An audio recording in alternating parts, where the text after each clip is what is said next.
He's a true leader. He's courageous. He will speak truth to power, and man, they hate that. Think about 10 years from now. In a plain, multi-purpose meeting room, it's visionary.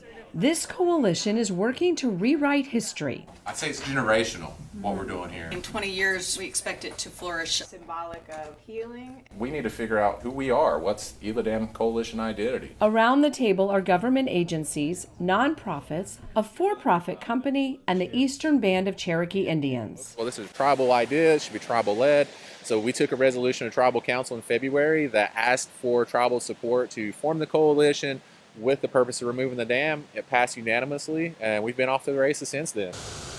For 100 years, this wall has blocked the main river running through the Eastern Cherokee Reservation. That dam has prevented the fish from getting up here, and it's impacted the quality of the ecosystem and the amount of nutrients coming in and just the availability of fisheries resources for tribal members. Mike Lavoie's boss wasn't long into the job when he had a wild idea to take down the Ela Dam. I was in my office the day he actually made contact with the president of Northbrook, and he was like, I think I'm just going to give him a call. And I was like, you do that. You go give him a call. They did laugh that day, but Joey Owle's spontaneous call to a receptive dam operator sparked an unexpected turn for the Oconaluftee River. This was the right time for that to happen, and I don't think it would have happened with anybody else had it not been for Secretary Owle to do that. And I think, again, that's a testament to his leadership, because he can't do those things all on his own. Maybe bold ideas come with new thinking. The Eastern Cherokee Secretary of Agriculture and Natural Resources is barely 35 years old. Across Indian country, I've met some really great tribal leaders, but they're scarce. There's lots of elected officials. Leaders are self-sacrificial people. It's I'm here with you in the trenches, and I'm here to serve. Joey's a leader, and that's a rarity in the world today. In 6 years, Secretary Owle doubled his department's budget. We've been able to accomplish so much under his leadership. And I said you can compare the last 20 years of our department to just the 6 years that he's been here, and you can see it. It's amazing.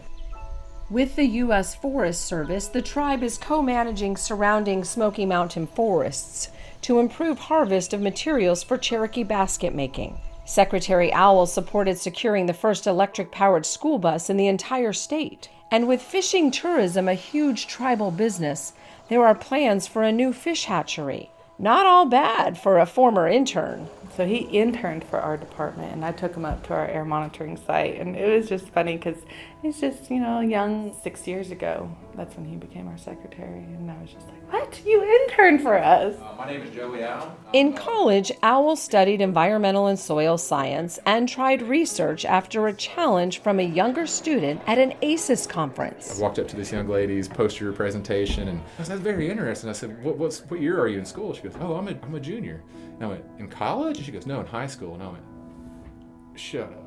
I was like, oh my gosh. And I stood back and I'm like, good for you. And so I left that conference thoroughly impressed, not just with her, but all the high school students, particularly that as a college student, what am I doing with my life if they're already doing research? I went back and got a job in the soil chemistry lab and realized I don't want to do research. Owle later earned a master's degree in sustainable agriculture. He models the idea of leave home for an education, broaden your perspective, and come back to make a difference. But the tribal secretary cautions about staying true to you. What I would tell folks out there is that as you're wanting to do good work for your tribe, for your community, for your organization, it's okay to be vulnerable. It's okay to admit you're not okay. Yeah. Work with the chief and hit my deadline. We do the work. You're right, he's not pressuring me. I went and updated tribal council. They're not pressuring me. Who is doing this? We are doing this to ourselves. Joey Owle and AISES President Sarah Echohawk share advice about managing stress and picking priorities. Somebody steps up to leadership, we're like, oh, let's give them more. Yes. And more. Yeah. Like, oh, you're good? We're just going to give you more. And then we're going to expect you to perform on all of that. But sometimes we make it so much, I think, bigger than it is because we take things too seriously. We put too much pressure on ourselves. It is important to remember those who have come before us, but it's also, I think, even more important that we continue to grow the future leaders in our communities. And I think Joey is a great example of what that looks like. I look at this dam, I try to look past it because I'm envisioning right now what this river looks like without it there. And it's something we're going to see in our lifetime, and something that, really I do for my daughter and for all the kids that are growing up in this community that can come back and see something like this happen.